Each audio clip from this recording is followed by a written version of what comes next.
Assalamualaikum warahmatullahi wabarakatuh. Kalau Allah maha mampu menghidupkan yang sudah mati, Allah lebih mudah melipatkan ganda sedekah kita.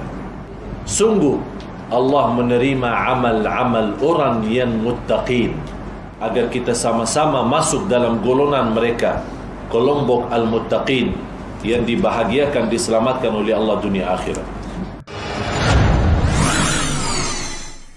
Bagi Allah sangat kecil, bagi orang yang berinfak di jalan Allah, akan Allah maha mampu melipat ganda menjadi 700 kebaikan. 700 perlipat. Bagi Allah yang lebih sulit, yang lebih susah bawa matahari dari timur dan barat. Yang lebih susah hidupkan dan mati dan hidupkan semula. Yang lebih susah tulang-tulang boleh dicampurkan dan dibangunkan kembali menjadi binatang yang bernyawa, dan juga burung-burung yang boleh menyebut nama Allah dalam tasbih. Ini semuanya itu lebih susah daripada Allah membalas infaknya dan sedekah seorang dan dilipat ganda 700 kali lipat. Jadi orang yang meyakini ayat sebelumnya tidak ada rasa ragu-ragu dengan ayat ini. Tapi kalau dia belum yakin ayat sebelumnya, boleh jadi ragu-ragu terhadap ayat ini. Boleh diulang lagi jemaah. Ulangan. Bandingan derma orang-orang yang membelanjakan hartanya pada jalan Allah ialah sama seperti benih yang tumbuh menerbitkan 7 tangkai. Tiap-tiap tangkai itu pula mengandungi 100 biji. Dan ingatlah, Allah akan melipat gandakan pahala sesiapa yang dikehendakinya, dan Allah maha luas rahmat kurnianya bagi meliputi ilmu pengetahuannya.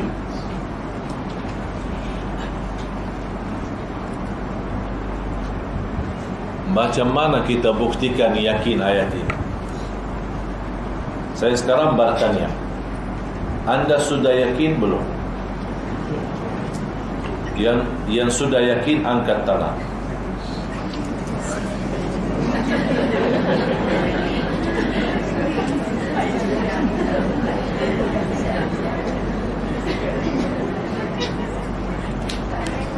Jamaah sekalian,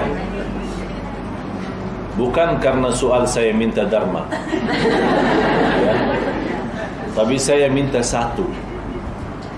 Walaupun kali ini tidak dharma, tapi saya harap kalau keluar dari surau As-Sabah, Anda sudah punya iman sempurna terhadap janji Allah. Itu yang saya harapkan. Punya keyakinan terhadap janji Allah. Kalau Allah maha mampu menghidupkan yang sudah mati, Allah lebih mudah melipatkan ganda sedekah kita. Sisa ayat ini sampai 281 tugas rumah. Sekarang saya pindah ke Ali Imran, surah Ali Imran, surah ketiga, ayat 133, 134 dan 135, 136. Allah menjelaskan beberapa sifat orang muttaqin.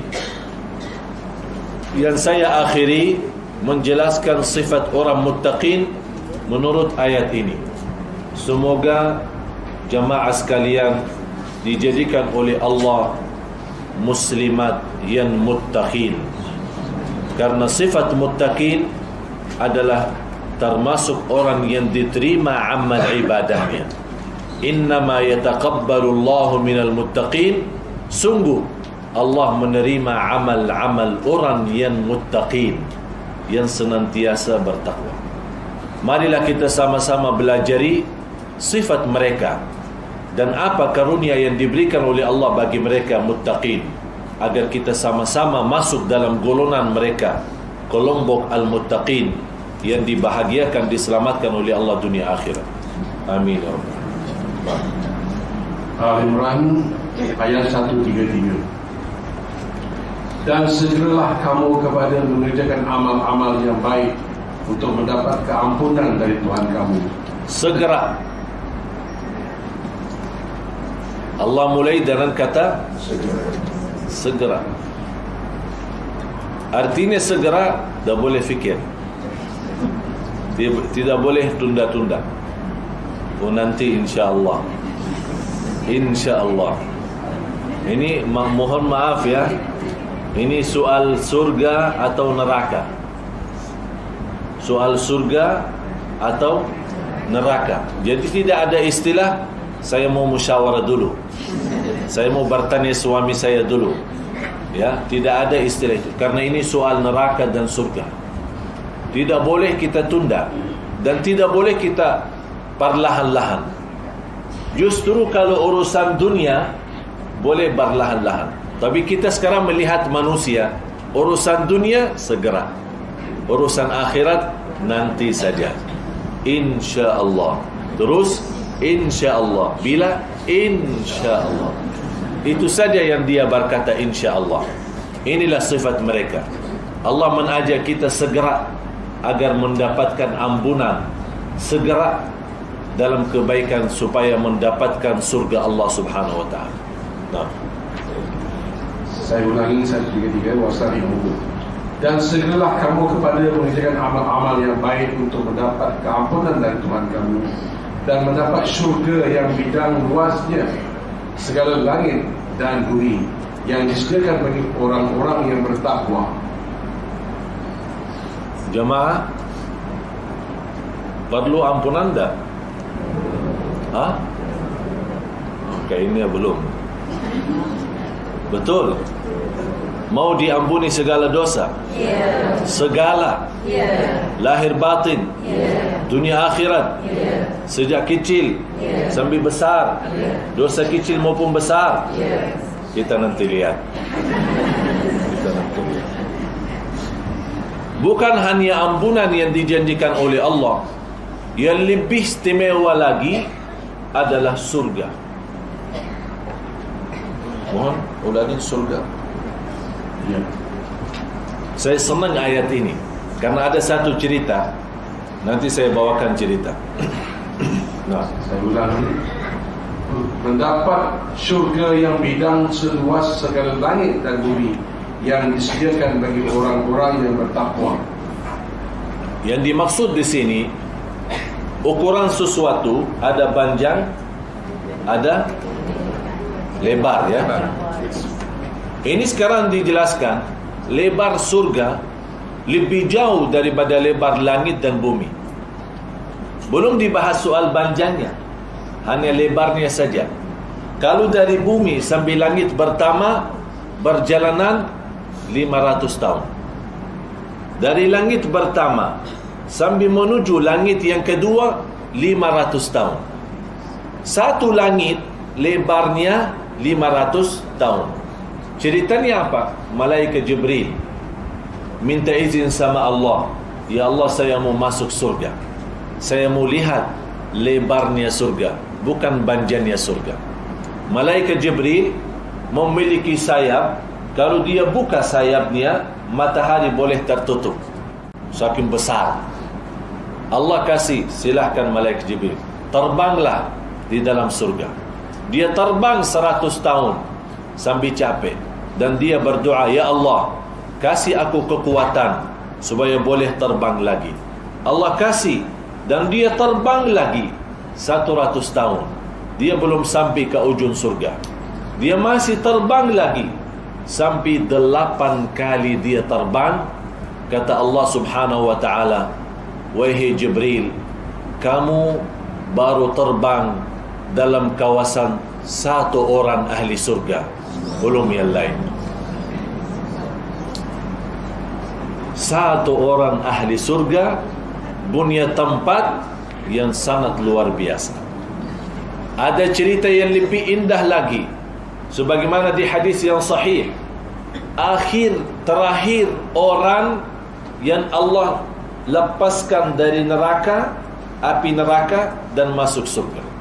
Ada seorang, dia bercakap sama Allah, ya Allah, selamatkan karena saya masih berkata kalimat syahadat, Allah lepaskan dari neraka. Dan kata Allah, kamu tidak minta lagi apa-apa? Kata hamba itu, saya tidak minta, hanya diselamatkan dari neraka saja. Allah selamatkan, dan Allah taruh dia di posisi antara neraka dan surga. Dan disitulah dia melihat pintu surga. Terus ada rasa rindu. Kata hamba, ya Allah, Engkau sudah memberikan apa yang saya minta. Sudah Engkau selamatkan aku dari neraka. Ya Allah, sedikit saja dekat pintu surga, itu saja, saya tidak akan minta apa-apa lagi. Kata Allah, hei hambaku, kamu janji tidak akan minta apa-apa, cuman hanya mendekati surga. Kata hamba itu, ya Allah, saya tidak akan minta apa-apa lagi. Allah dekatkan dia dekat pintu surga, dan Allah sengaja buka pintu surga biar dia menampak dan lihat apa isi dalam surga. Dan dia melihat ahli surga lagi senang-senang, lagi berhiburan. Dia berkata, ya Allah, saya malu minta lagi, tapi Engkau ya Allah maha mulia, tolong masukkanlah aku dalam surga supaya saya boleh menikmati. Kata Allah, memang hambaku manusia, memang manusia, tidak pernah ada puasnya. Kata Allah subhanahu wa ta'ala, ya udah, saya berikan kamu masuk surga, dan saya memberikan satu kawasan dalam surga yang lebih besar daripada yang dimiliki oleh orang yang terkaya di dunia. Kata hamba Allah itu, ya Allah, serius? Betul, ini disebut dalam hadis Bukhari Muslim. Ya Allah, serius? Ini sudah betul-betul mau berikan lebih kaya daripada raja yang terkaya di dunia. Kata Allah, bukan hanya segitu saja, 2 kali lipat, 3 kali lipat, 4 kali lipat, sampai 5 kali lipat. Apakah engkau puas? Nangis hamba itu, ya Allah, Engkau selamatkan aku dari neraka, Engkau sudah memasukkan aku dalam surga, saya tidak punya harapan lagi. Kata Allah subhanahu wa ta'ala, bukan hanya itu saja, dan di atas 5 kali lipat, aku gandakan menjadi 10 kali lipat lagi, menjadi lebih besar daripada orang yang terkaya di dunia. Ini yang terakhir masuk surga. Macam mana yang pertama? Kalau yang terakhir sudah segitu, macam mana yang pertama? Mudah-mudahan kita semua nanti ramai-ramai masuk surga Allah Subhanahu wa ta'ala. Karena banyak umat yang masuk surga Allah itu lebih daripada umat Nabi Muhammad sallallahu alaihi wasallam. Sifat mereka muttaqin, yang mendapatkan karunia itu karena mereka senantiasa bersegera dalam kebaikan, dan juga untuk mendapatkan ampunan Allah dan surga Allah subhanahu wa ta'ala yang amat dahsyat. Apa sifat mereka? Yang pertama, yaitu orang-orang yang mendermakan hartanya pada masa senang dan susah, dan orang-orang yang menahan kemarahannya, dan orang-orang yang memaafkan kesalahan orang. Dan ingatlah, Allah mengasihi orang yang berbuat perkara-perkara yang baik. Yang pertama, boleh lagi? Yang pertama, yaitu orang-orang yang mendermakan hartanya pada masa senang dan susah. Dari masa senang dan Susah. yang lagi susah, angkat tangan.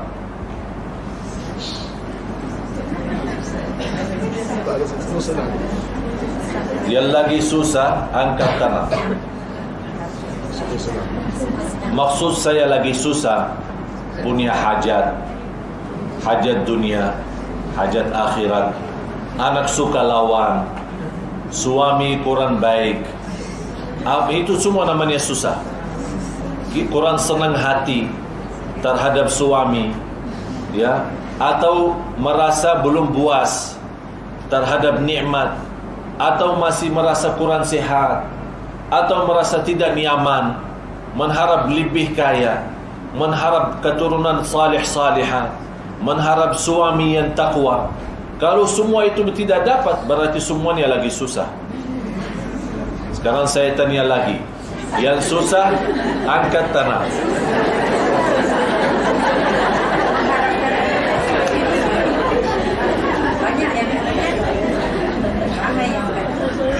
Berarti semua susah ya. Memang itulah dunia kita. Kalau saya tawarkan, mau hidup kaya raya, sakit, atau miskin sehat, milih mana? Miskin? Ini kayaknya beza ini. Ini minta apa? Masya Allah, minta kaya dan sehat. Padahal tawarannya kaya, sakit, miskin, sehat. Malah dia minta kaya, sehat. Itulah manusia. Wajar, manusia normal. Yang sudah boleh jawab itu sudah manusia normal. Yang tidak jawab macam itu, mohon maaf, belum normal. Memang manusia mau semua. Mau senang dunia, mau senang akhirat. Kalau boleh kaya dunia, kaya akhirat. Sehat dunia, sehat akhirat. Semuanya dia mau ambil. Semuanya mau. Kalau boleh dapat segala-galanya di dunia ini, manusia tidak akan berpuas, tidak akan boleh puas. Oleh karena itu, pandai orang-orang yang boleh sesuaikan. Saat dia senang, pandai bersyukur. Dan saat dia susah, dia pandai bersabar. Separuh iman syukur, separuh iman sabar. Dan syukur dan sabar dapat iman sempurna. Dapat iman sempurna. Berarti kalau semua susah, saya tanya lagi. Yang susah angkat tangan. Sudah tahu arti susah sekarang? Angkat tangan. Baru sudah angkat sekarang. Kau dah hilang susah ya? Sepertinya semua susah. Malah ada yang malu angkat tangannya, malu ditahu sama orang susah. Semuanya kita punya susah. Memang dunia ini tempat susah, bukan tempat senang. Nanti di sana, di surga Allah, senang selama-lamanya. Kalau dunia ini, hari ini susah, tapi insyaAllah besok senang. Hari ini sakit, besok sehat. Hari ini dosa, besok dapat ampunan Allah. Apalagi di bulan Ramadan. Hari ini kita masih dihukum oleh Allah masuk neraka. Mudah-mudahan dalam sisa bulan Ramadan kita termasuk orang yang mampu rubah nasib dari neraka ke surga, dari kemurkaan Allah mendapatkan ridha Allah, dari kotoran dosa maksiat menjadi suci lahir batin. Amin ya rabbal alamin. Jadi orang-orang yang susah maupun senang diajak oleh Allah Subhanahu wa taala dengan tawaran yang indah, bersedekah dan berinfak. Lagi susah atau lagi senang. Ini sifat pertama.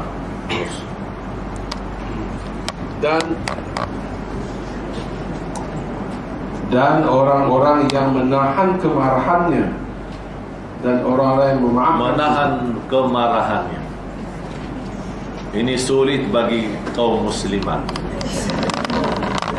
Sulit sekali. Apalagi sama anak-anak kita. Kadang-kadang kita kesal, anak kita tidak mau turuti. Kita berkata A, dia berkata B, suka lawan. Dan kadang-kadang kita suka ucapkan kata-kata yang tidak sesuai. Kamu bikin ibu kesal, bodoh, kamu apa. Itu tidak boleh. Kalau lagi marah sama anak, saya kasih satu cara, InsyaAllah mampu mengatasi marahannya. Tak perlu ditulis, itu gampang, langsung diamalkan. Kalau lagi marah sama anak, Mudah-mudahan kamu hafal Quran. Sudah selesai masalah. Jadi lagi marah, doakan. Setiap marah, doakan langsung supaya hilang rasa marah. Jangan kasih kesempatan kata-kata yang lain. Kamu hafal Quran, udah doakan saja. Sebagaimana ibunya Syekh Sudais. Tahu Syekh Sudais, imam besar Masjidil Haram?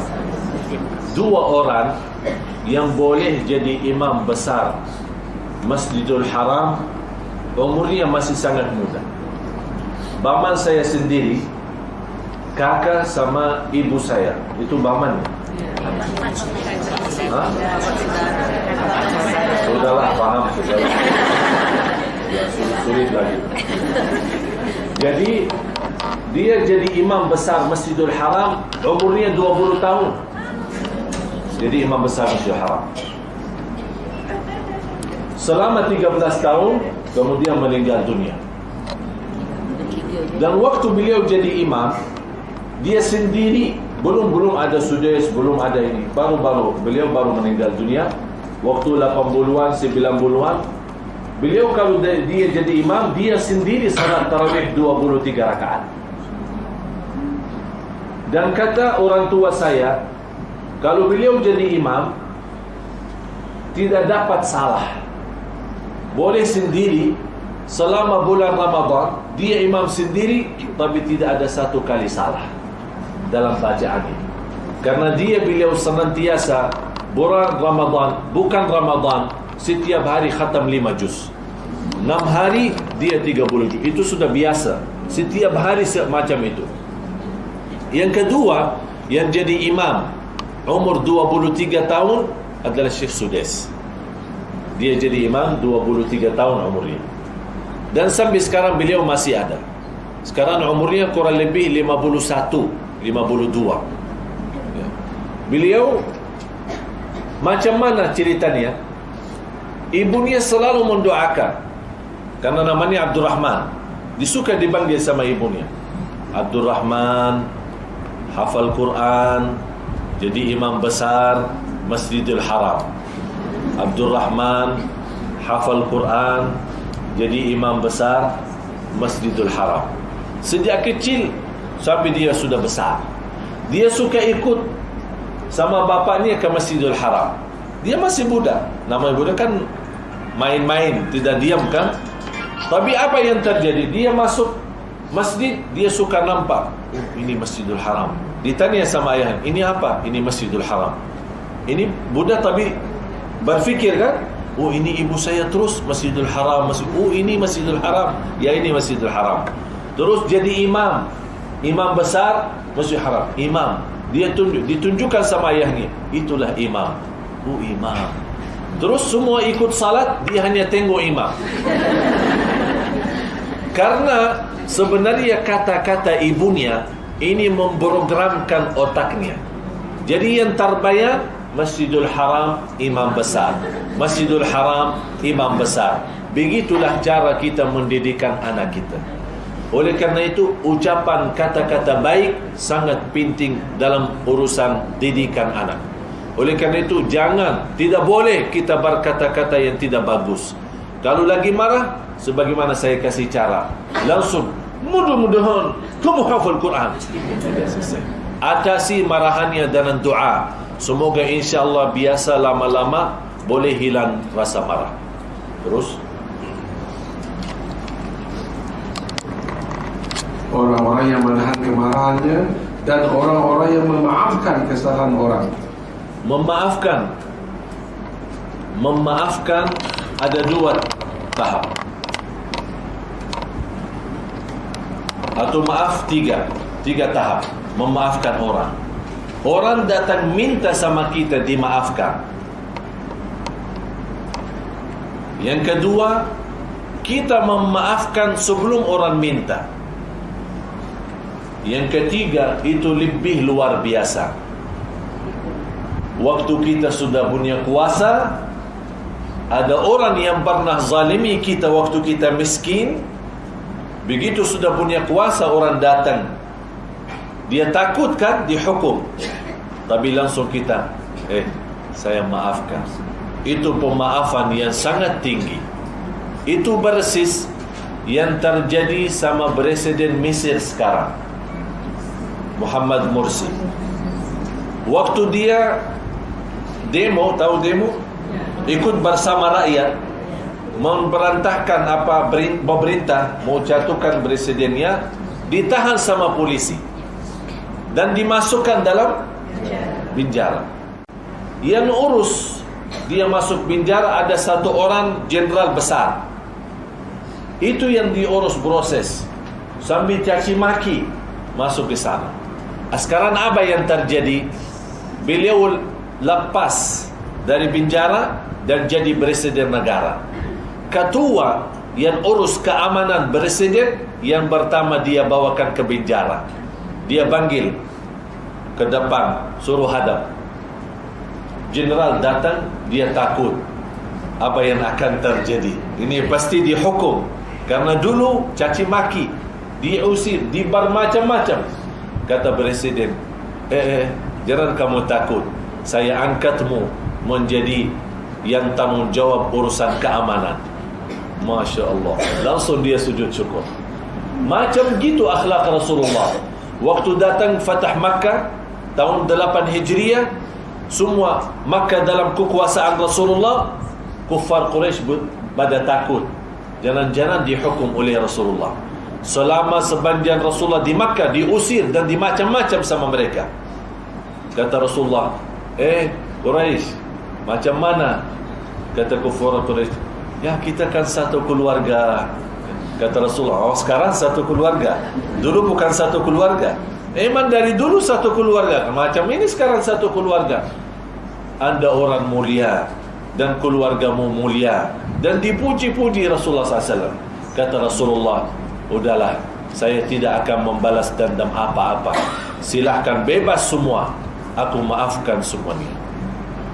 Itulah perbuatan yang sangat disayangi dan dicintai Allah. Wallahu yuhibbul muhsinin. Wallahu yuhibbul muhsinin. Artinya Allah mengasihi orang-orang yang berbuat perkara-perkara yang baik. Saya akhiri satu cerita. Ada seorang di masa Rasulullah sallallahu alaihi wasallam. Namanya Sya'ban. Bukan Ramadan. Beliau biasa selalu sama Rasulullah. Ketika pagi hari dia pulang dari habis salat subuh, pulang ke rumah, tiba-tiba menghadapi kematian, menghadapi sakratul maut. Di sampingnya ada istrinya, dan istrinya mengingatkan, berkata la ilaha illallah. Dan beliau menjawab, kenapa tidak dari dulu? Kemudian binsang lagi. Istrinya takut. Saya berkata, suruh la ilaha illallah. Dia jawab, kenapa tidak dari dulu? Terus sadar lagi, suamiku, berkatalah la ilaha illallah. Kenapa tidak semuanya? Kaget lagi istrinya. Macam mana suamiku disuruh la ilaha illallah, dia berkata kenapa tidak semuanya? Binsang lagi. Lama lagi dia sadar.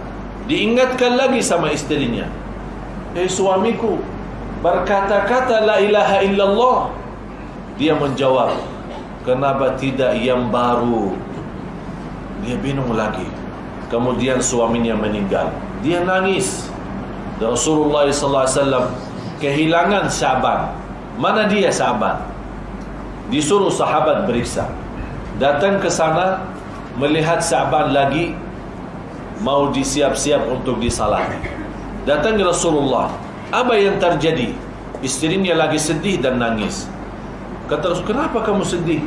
Suaminya baik dan suami kamu orang saleh. Kata istri, ya Rasulullah, memang saya tahu dia selalu bersamamu, tapi saya tadi mimpi dia la ilaha illallah. Dia selalu berkata-kata yang aneh, yang saya tidak tahu apa artinya dan apa yang dimaksud. Kata Rasul, apa itu? Yang pertama, kenapa tidak dari dulu? Yang kedua, kenapa tidak semuanya? Yang ketiga, kenapa tidak yang baru? Rasulullah senyum. Kata istri, ya Rasulullah, kau senyum? Saya cerita masalah suami saya meninggal, belum ucapkan kalimat syahadat, engkau senyum. Kata Rasulullah, inilah ceritanya. Suami kamu pernah dizalimi sama seorang, dan orang itu selalu datang minta maaf, tapi suami kamu belum mau memaafkan. Sudah sekian lama datang lagi orang itu dan minta maaf lagi, kemudian baru dia memaafkan.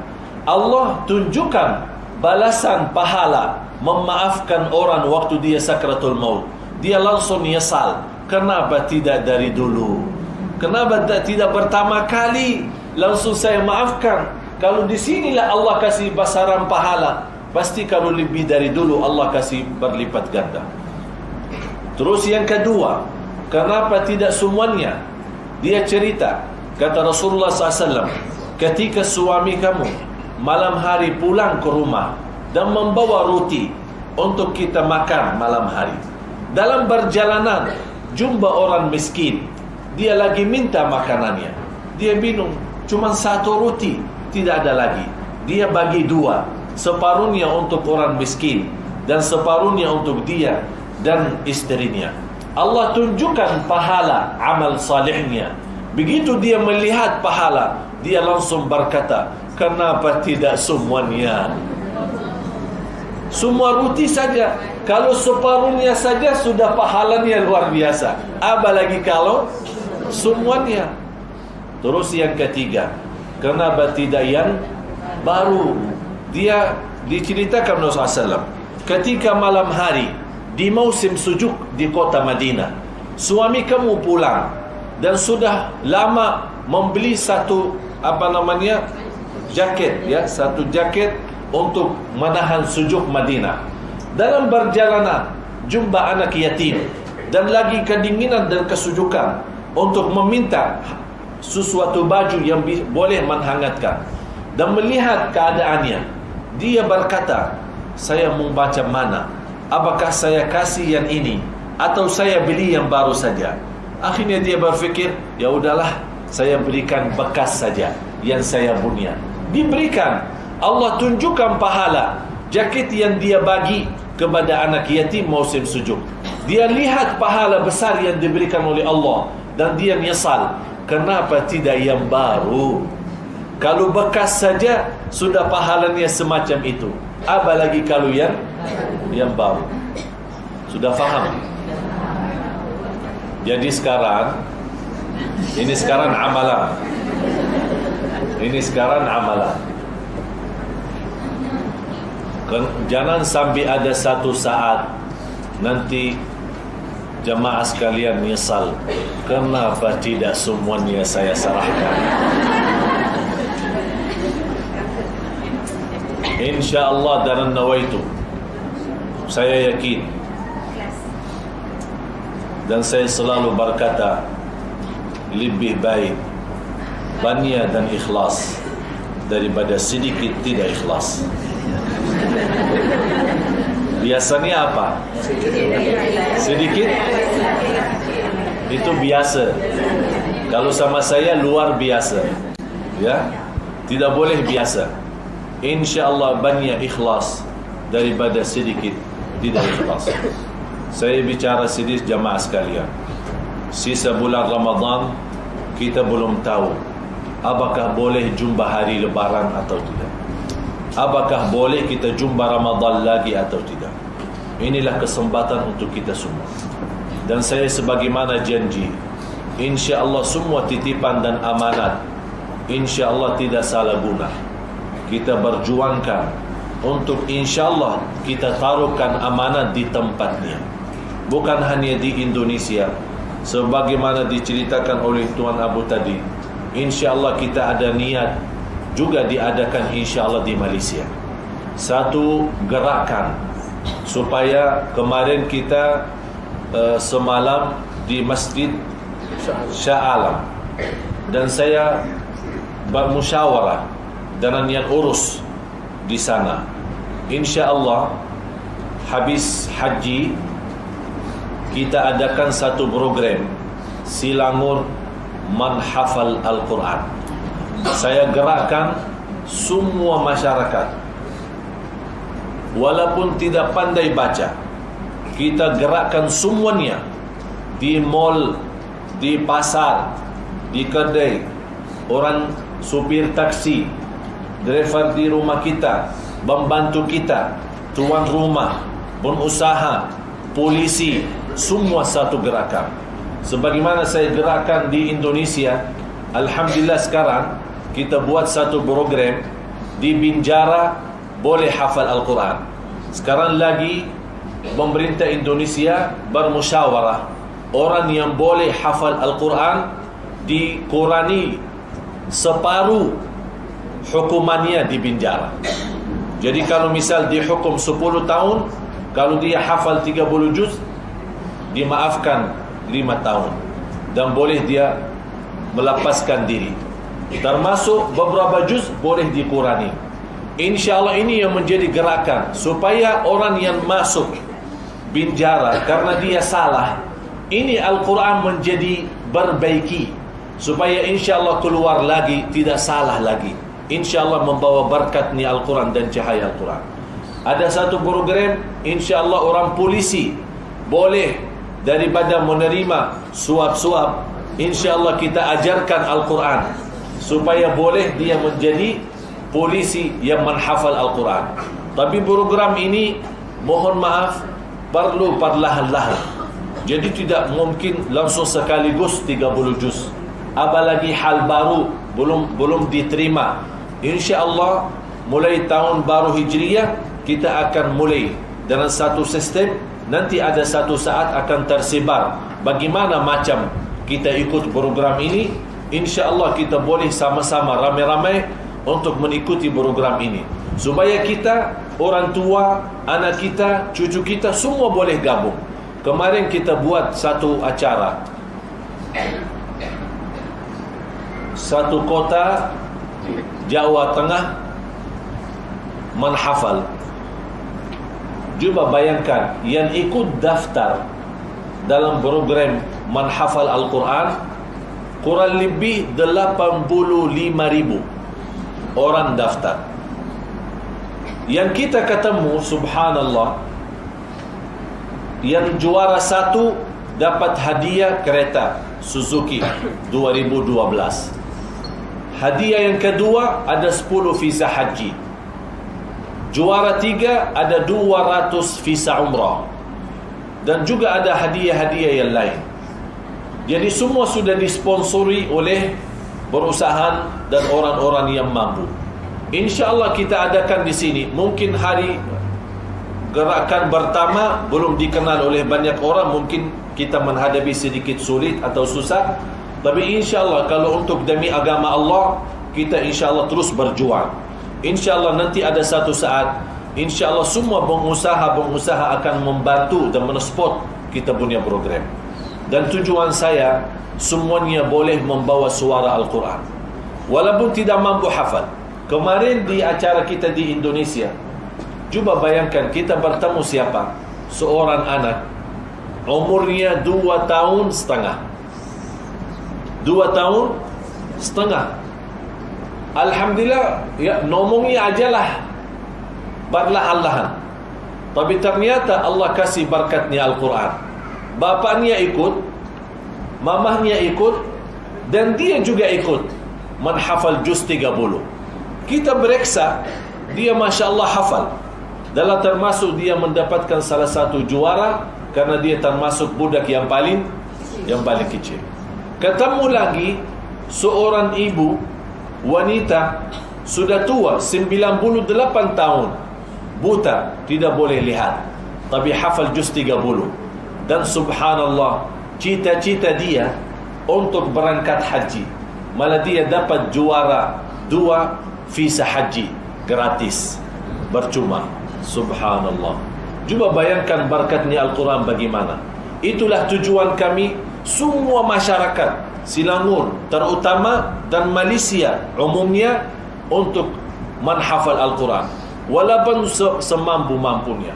Kita insya-Allah akan mula tahun depan. Tidak akan mula juz 30, tapi kita akan mula surah-surah yang tertentu. Macam Yasin, Ar-Rahman, Al-Waqi'ah, Tabarak. Nanti insya-Allah semua jamaah yang ikut daftar, insya-Allah masing-masing mendapatkan satu CD rekaman suara saya, boleh menghafal di rumah 4 surah ini. Nanti masuk dalam periksa. Insya-Allah yang berhasil mendapatkan hadiah. Yang tidak dapat hadiah, cukup hadiahnya sudah anda menghafal Al-Quran. Itu sudah besar bagi kita semua. Cuba bayangkan jemaah sekalian, kalau Sinangor ini menjadi negeri Al-Quran. Jadi di mana kita jalan, semuanya Quran. Kita naik taksi, sama driver taksi kita minta bawakan ke alamat, address. Dia dalam perjalanan, dia baca Quran. Pak, tuan, lagi apa? Saya lagi mau ikut Selangor menghafal. Saya lagi hafal Tabarak. Itulah yang kita lihat di Jakarta. Orang-orang supir dan driver taksi, dia ikut juga menghafal. Orang-orang angkot, orang-orang ojek yang bawa motor, orang-orang yang tukang makanan, tahu? Yang apa mak? Yang muter-muter ini, busing-busing malam-malam muter teng makan. Dia ikut dalam program menghafal Al-Quran. Coba bagaimana indahnya hidup kita kalau semuanya boleh gabung dalam program Al-Quran. Oleh karena itu saya menghiburkan semua jamaah sekalian. Inilah kesempatan untuk kita berdharma. Barangkali jamaah sekalian belum mampu hafal, tapi insya-Allah dengan titipan amanat Allah melahirkan Selangor menjadi negeri Al-Quran. Besok kalau Allah panggil kita duluan dan kita meninggal dunia, saya yakin ada satu saat nanti di alam kubur Allah bawakan berita Selangor sudah berhasil menjadi negeri Al-Quran. Betul. Orang meninggal dunia, ada riwayat Imam Ahmad dalam musnadnya, ditugaskan oleh malaikat membawakan berita yang dia sudah berjuangkan, tapi dia belum nampak hasilnya. Allah beritahu sudah berhasil. Itulah yang membuat dia lebih bangga dan lebih bahagia. Kalau mau bahas atau mau dalami soal cerita alam kubur, ruh dan apa berita-berita di dalamnya, ada satu kitab, tapi saya belum tahu apakah ada di Malaysia atau tidak. Nama judulnya Kitab Ar-Ruh. Kitab Ar-Ruh yang ditulis oleh Al-Imam Ibnul Qayyim rahimahullah.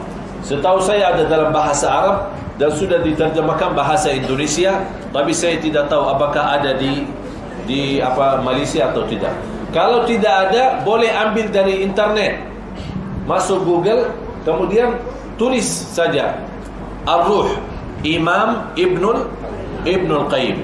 Di situ subhanallah salah satu kitab dan salah satu buku yang sangat luar biasa membahas rahasia-rahasia alam kubur dan apa yang boleh kita dapat sebagai orang yang sudah masuk di alam kubur. Mudah-mudahan Allah subhanahu wa ta'ala murahkan rezeki semua jamaah sekalian dan melipatkan ganda pahala-pahalanya. InsyaAllah di hari Sabtu yang agung dan mulia ini, di Bertanahan yang menjadi 15 Ramadan, ya, Bertanahan. Ini artinya Bertanahan, artinya tidak boleh kanan, tidak boleh kiri. InsyaAllah tetap bertanahan, menahan Islam, menahan iman sambil menuju ke surga Allah subhanahu wa ta'ala. Saya harap sebelum tutup doa, insyaAllah kali ini dharma jamaah sekalian yang membawa duitnya, yang membawa emasnya, insyaAllah tidak pulang, bawa badan saja. Tidak boleh bawa emasnya pulang. Kalau boleh kacamata pun lepas, boleh diguna. Semuanya, ya, bawa pakaian sama badan saja. Ruh juga boleh bawa, ruh boleh. Saya tidak ambil ruhnya, InsyaAllah. Tapi jangan lupa satu hal. Jangan lupa satu hal. Nawaitu. Apapun anda punya masalah, masalah suami, masalah rumah tangga, masalah anak, masalah keturunan, masalah kesihatan, dan lebih utama masalah yang besar, bebas dari neraka jahanam. Itu menurut saya, bagi saya tidak ada masalah selain neraka jahanam. Kalau kita boleh bebas dari neraka jahanam, itulah nikmatan yang besar. Tidak ada arti segala susah. Kalau kita sudah bebas dari neraka jahanam, tidak ada susah lagi. Mudah-mudahan dengan sedekah dan derma, jamaah sekalian, Allah melihat di saat ini apa isi hati kita semua. Dan Allah Maha tahu segala hajat kita. Dan Allah Maha mampu menyelesaikan segala keperluan kita. Dan Allah melipat ganda sedekah kita, InsyaAllah 700 kali lipat. Wallahu yudha'ifu liman yasha. Dan Allah melipat ganda lebih daripada itu kepada siapa di antara hamba-hamba yang dihendaki Allah Subhanahu wa taala. Al-Fatihah. Semoga bermanfaat yang sudah subscribe. Semoga diberikan kesehatan dan keberkahan. Wassalamualaikum warahmatullahi wabarakatuh.